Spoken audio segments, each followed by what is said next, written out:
I am so glad you've rejoined me in our study. This is our third installment of Nehemiah, a leader of purpose and priority. It's time I provide some structure to our study before we continue. Let's retrace our steps so that I can give you a sense of where our study is leading us. Our first devotional focused on the fact that God called Nehemiah to move beyond the palace of Susa where he was to Jerusalem. Nehemiah was abandoning his comfort zone to fulfill the mission. His mission, of course, was to rebuild the walls around the city and, more importantly, to restore God's Word to its rightful place of priority in the lives of His people. In our most recent study, we learned that his mission evoked in him a great sense of responsibility.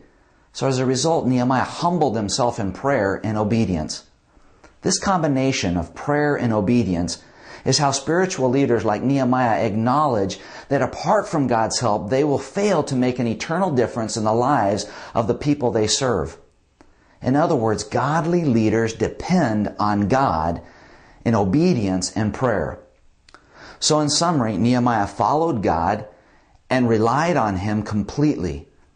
So with our first two studies as a backdrop, the final verse of Nehemiah chapter 1 catches my attention.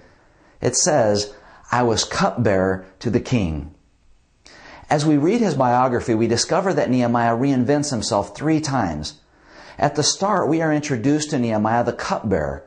But then God redirects his life and Nehemiah reinvents himself as a builder to reconstruct the walls of Jerusalem. And finally, we become acquainted with Nehemiah the governor, whose priority was to return God's Word to its rightful place of priority. These 3 phases of Nehemiah's life, cupbearer, builder, and governor, provide structure and direction to our study. But for now, the subject of leaders reinventing themselves really fascinates me, so if you don't mind, let's just take a look at it. Perhaps an historical illustration is the best way to explain reinvention and its importance. In the westward expansion of the United States, the train became the chief means for moving people and goods. Everyone depended on the rail system for decades and decades.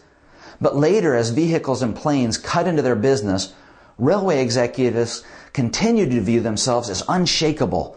They continued thinking of themselves as the mighty railroaders.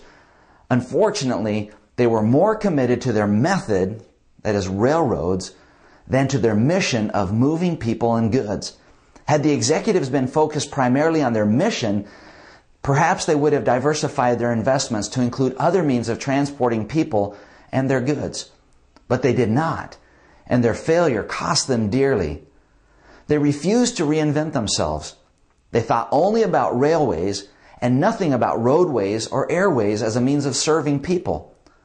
The lesson the railroaders teach us in Rural Rangers today is that it's difficult to reinvent yourself when you focus on methods to the exclusion of mission.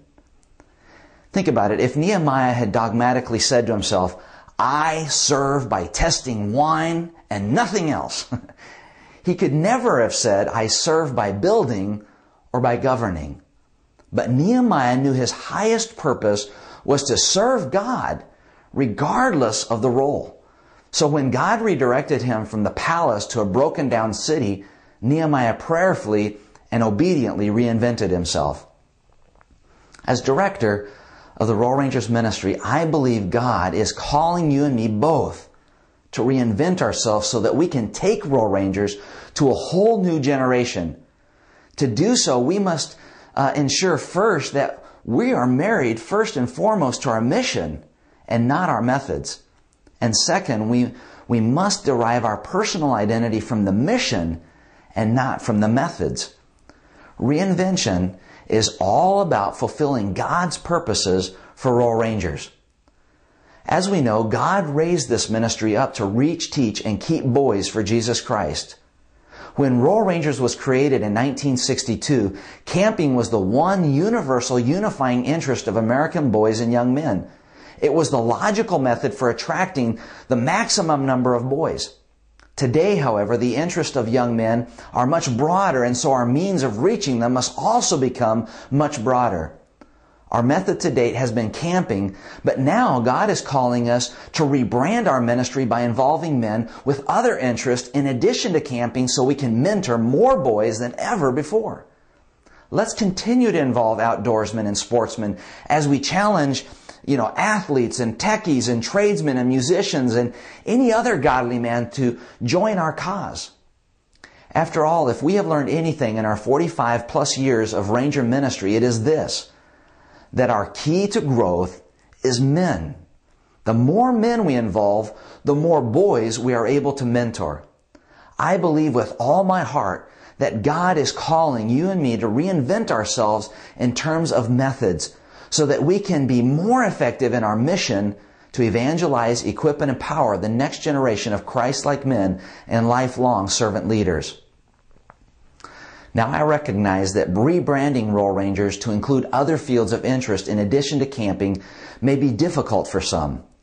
After all, reinventing yourself is hard work, especially when repeated and skillful use of a method has become second nature and part and parcel of your own personal identity. If you and I are to successfully reinvent ourselves as needed, it is best we derive our identity from our mission and not so much from our methods. Rather than view myself as an outdoorsman, I am wise to view myself in terms that associate me with our mission. For instance, view yourself as an evangelist. After all, we are compelling young men and boys to recognize that their whole life needs to be prioritized around Jesus, and we're doing that with every word and deed. View yourself as a pastor. It's true. We Ranger leaders are shepherding the boys we serve.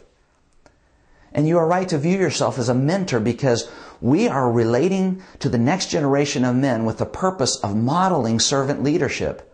To reinvent ourselves, let's draw our identity from our mission rather than our methods.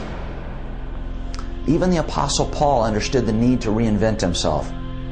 He said in 1 Corinthians 9:22, he said, I have become all things to all men so that by all possible means I might save some.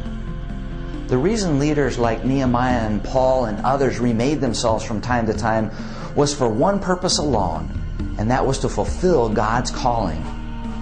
As Paul put it, that I might save some. Rangers, it's time we reinvent ourselves so that more boys will come to know Christ. Throughout our study of Nehemiah, we will observe how he reinvents himself as he moves from cupbearer to builder and finally to governor. Now, if God directed Nehemiah to remake himself, we shouldn't be surprised if he asked the same of us. Nehemiah and his willingness to do so resulted in walls rebuilt and lives changed by God's Word. If we are prepared to do the same today, I have no doubt that you and I will indeed influence more boys and young men than ever and do so more effectively than ever.